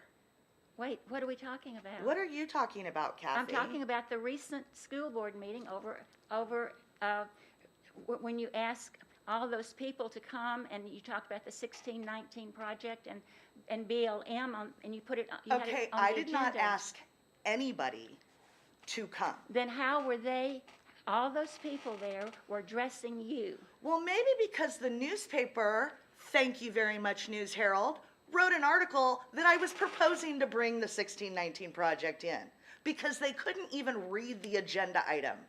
But they did, just as a point of fact, they did reach out to you for a comment, and you declined to clarify. Why do I need to comment? I was pretty precise in my language. You can't. Yes, I can. No. I can expect a journalistic or a newspaper reporting the news to look at a very precise action item. There was no question about what that action item meant. Yes. Yes, there was quite a people- bit of confusion, as evidenced by the community response. The comment. But No, that was due the to point the is- newspaper article. But the point is, the journalist did her due diligence in following up with you, and you did not take the opportunity to clarify the position. Well, maybe I don't trust the newspaper that's misquoted me for 6 years, and maybe I don't respond to them unless it's in writing. Well- And maybe I shouldn't be called the same day or the day before and asked for something. And maybe I have other things going on, and maybe you pointed this out before, and maybe that's not our job as board members to question why you didn't do something quick enough. Well, that's not what she's talking about. That is what she's But talking this about. is the. I am talking about the fact that she didn't respond That to is what the she's reach out. talking about. So she's assuming that I should drop everything in No, my she's life. not. She's not asking. She is. She's No, asking she's why I not. didn't. She's not asking you to drop everything in your Yes, life. she is. What? But if you're busy, if you have time to make a mess, you ought to also have time to clean it up. What, Nicole? What? Wow. What happened? All right. What happened that night is a perfect example of why we should not put items on an agenda saying that we're not going to do something, because that made people. We already did it. We had Black Lives Matter lecture on our campus without my knowledge as board No, we president. did not. Yes, we did. No, we Why did are you not. shaking your head? Because, are you talking about Danny Pirtle? Yes, I am. Oh, I called him and I checked this out, and when at the time that I heard about it, not recently, but a long time ago, he went over there to Steve, and I would love for Steve Aarons to. It to wasn't in address- Steve Aaron's class. It was in a social studies teacher's class who's no longer with the district. Yes, he did. He Don't went- tell me I'm lying. Danny Pirtle went to the criminal justice class that we had to tell them about. I have asked him directly. That was not the same day. He may have very well done that. And that may have been the answer he gave you. But that's not what I'm talking about. And we should probably move on because. Well, no, I want to stay with that agenda item, because when you put something on there that there was no discussion that we were ever going to do it. All of these people showed up. It's still lingering, as you saw last night, that we are teaching it. And the comments that came in from the very beginning, before the board meeting started, were, if you don't take that out of the schools, I'm taking my kids out of our schools. The frenzy of that audience, it was hysterical. It was awful. It should have awful. been hysterical. No, we weren't doing it. We weren't going to do it. Okay, that I don't trust. I'm sorry. Don't trust what? I don't trust that we wouldn't do it. I'm looking at a letter from a former student. I have a history with being called a racist in this community. I have teachers that are showing up at the Black Lives Matter when we're under the pandemic lockdown to support students who are writing us letters saying you didn't do enough to teach us not to be racist, and this is what we demand that the board do, and then our president signs it. So I'm supposed to just assume that there's no way that's coming into our school. No. When you have sympathetic teachers, you have an ASU professor that's pushing it, you have a board president that signs a petition demanding it. No, the community needed to know that this was a potential to come into our district. And I tried to do it so that everybody at the top had to do was their own research. If you would have researched Black Lives Matter, you would have seen it had nothing to do with supporting people of color. that this was a political organization that is just so outrageous. Defund the police. That's not what defund the police means. Oh no, they've removed it now, but it was on their there was on their front page of their platform. But the purpose was it should have been a no-brainer for our board. Our board should have said, we are never going to expose our students to this kind of crap and make them feel guilty about being white. And it should have been check, check, check. That was never the intent. And, you know, your agenda item specifically talked about anti-racism. If you cross I out was quoting teaching- the letter you approved, that you signed May I the finish my petition sentence, to. please?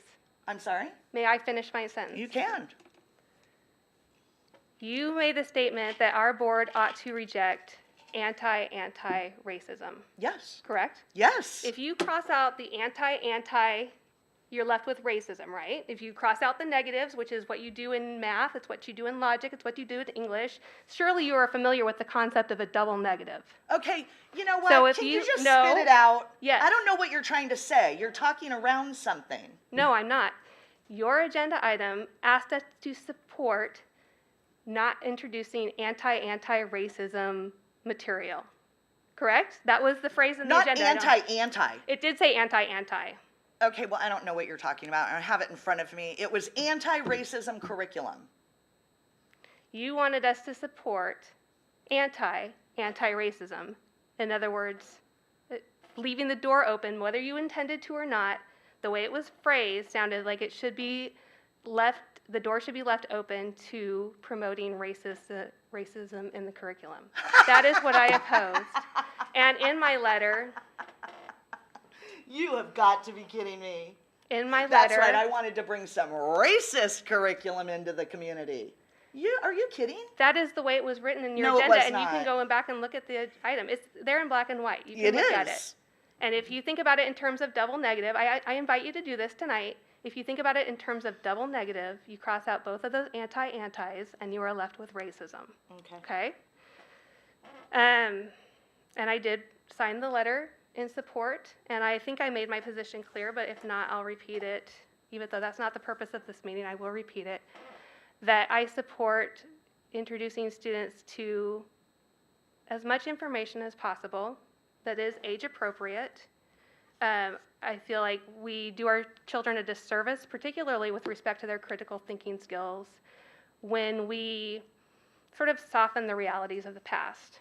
America, I love my country, warts and all, but it does have its warts, and those ought to be confronted, this is my point of view, those ought to be confronted in a straightforward, matter-of-fact way. It is not about introducing shame or guilt Oh, it to is. any party. Yes, it is. Not the type that I would support. And again, we didn't have any specific materials in front of us. I think she specifically referenced Black Lives Matter in her letter. She did. She And did you not. support She did it. not reference Project 1619. That was you. The only reason we were talking about 1619 is because you brought it up, not because anyone else brought it up. And that was because it was already in schools, and that is considered anti-racist curriculum. It is not in our schools. The only reason we were talking about it at our board meeting is because you brought it up, not because anyone So I else brought it can't, up. so any board member in the future can't bring something up until it's already in the schools? Of course No. not. You know that's not But true. it wasn't. Well, no, I don't know no. it's not true, because that's what I tried to do. But it wasn't a recommendation from our superintendent. I went through all the board of directors and asked them, Mr. Gardner, is there any recommendation that we introduce Project 1619? Any of our directors? Any recommendation from any Do you teacher, think that any our- recommendation from any principal? you- I'm going to say this one more time for the benefit of our audience. The only reason Project 1619 was discussed at that board meeting is because you brought it up, not because anyone else on our board, our superintendent, our board of directors, our administration, or our teachers brought it up. That was you. And I had called to the department chair at the social studies department, and I asked him, is this being taught? Are you using it? He says, not. We've never even talked about it. He said, no, we're not. And now, if you And- wouldn't mind, I would like to get this back to the board evaluation because that is what we're here to discuss. Well, I do mind, because I said before I didn't want to go down this road, but We are here to discuss the board evaluation. Do you have something more to say about the board evaluation? Well, I think she should. You're not going to control my speech. This is the problem that we have. I'm asking you if you have something more to I say have about a the lot board more. evaluation. I have a lot more. And I didn't want to go down this road, but it is a lie to say that our kids are not learning about anti-racist curriculum in our school, in our high school. It is a flat-out lie to assume it. Just because you call one teacher, just because it hasn't been approved by the board, it's outrageous to think that this is not part of what our kids are dealing with. Well, should they be taught pro-racist curriculum? Uh, Let me ask you this. Are you anti-racist or are you pro-racist? I am, I am. It shouldn't be a hard question to answer. Well, It should it not be is. a hard question to answer. Well, it is a hard question. Are you anti-racist or pro-racist? I am pro e pluribus unum. Are you anti-racist or pro-racist? It's not an either or. Are you anti-racist or pro-racist? I can answer the question I very think easily. I'm anti-racist. Are you anti-racist or pro-racist? Seriously consider pulling their kids out of our school if you are going to be the prevailing thought process about you get two choices. I'm the boss of you. I'm going to control your speech. I'm going to cut you off. I'm going to redirect you. And you either are pro-racist or you are anti-racist. It shouldn't be a difficult question to answer. It is a difficult question to answer because if you don't say that you're anti-racist, then you must be a racist, right? Are you anti-racist Except or I don't pro-racist? think you know what anti-racist means in the academic setting anymore because you haven't done the research that I have. Otherwise, you wouldn't have signed the letter from the high school student that claims that we failed her because we didn't teach her more. I agree, which is why I brought I identified a problem that we were having nationwide. I don't care if it was in our schools. It's a problem. And I proposed a solution. And you turn it into, are you racist or are you anti-racist? It should not be a difficult question to answer. That is why we have a problem in our schools. Do you think that racism and the history of slavery I think should be taught? racism is absolutely takes place, and there is nothing you can do about it. I think we have made tons of progress since the civil rights movement. I think that academia has made racism cool somehow to talk about it. I think we've victimized our whole population, and I think that it's completely out of control. And the idea that you're going to be the arbiter of morals and what's good and what's not by demanding that I pick one of two shows exactly what I'm talking about. Should slavery be taught through a positive lens? That this was an okay thing to do, that it's okay to own, for humans to own other human beings? I don't think it's ever been taught through a positive lens. Okay, so do you support it being taught through the negative lens? I would say that most of our curriculum materials do teach slavery through a negative lens, and I feel like that's appropriate. Yeah, I think it should be taught the way it was written at the time. I think it should be identified that there's been slaves since the beginning of time. I think that it should be highlighted what our Constitution and our founding fathers tried to do to set us up to eradicate that. And I think that people should appreciate people based on the content of their character. And not the color of their skin, but somehow race relations became terrible in this country. As somebody who grew up in Southern California, for the first time in my life, once we elected a black president who constantly rang that bell. And it has deteriorated ever since. And I don't want my little grandkids getting on their knee. I don't want them hating the police. So it's a little more complicated than are you anti-racist or racist. So maybe I want our kids to know about Clarence Thomas's history, growing up with real racism. Maybe I want our kids to know about different sides of things, but not the people who are pushing this 1619 crap. I'm not saying anything about 1619. You are. I am saying, are you You don't have to pro-racist say or anti-racist? 1619 to say, I'm not saying anything about 1619. I'm You not, want that's not what I'm asking anti-racist- about. you That's want not what I'm an- asking you about. You want anti-racist curriculum in our schools. As opposed to pro-racist Because you don't know what curriculum? anti-racist Yes, I absolutely curriculum want is. No, you anti-racism don't. in our schools as opposed to You don't know what it is, pro-racism. Lisa. You should do a little research. And with that, I would like to move it back to the board evaluation if possible. Are we ready to move on from this topic and go back to the board evaluation? Okay. Okay. We could also, if we feel like our productivity has reached its end, we could vote to adjourn. I vote to adjourn. So can I just share what I've heard, because I feel like I do have a part in this in terms of moving forward? There needs to be a larger focus on the mission of the school district, which is clearly identified in our policy. We need to talk about some measurements, because the board needs to have that to review. How are we doing towards meeting that? And the couple of things that I heard about the evaluation, and you all can consider this on your own, is that it really needs to be a simplified process that leads to goals that we can then use as an entire district. And looking at what are the main topics in your sworn oath and duties, and how do we put those in there with indicators? I know you object to some of the reminders in here, but I think that is the original intent of this evaluation tool that we've used in the past, is that it is meant to bring people back to what their duties are and make sure that is at the forefront of our minds. Thank you for that feedback. Is there any more discussion to have amongst our board? I will entertain a motion to adjourn. I move that we adjourn. Second. Becky Combs, Yes. Nicole Cohen, Yes.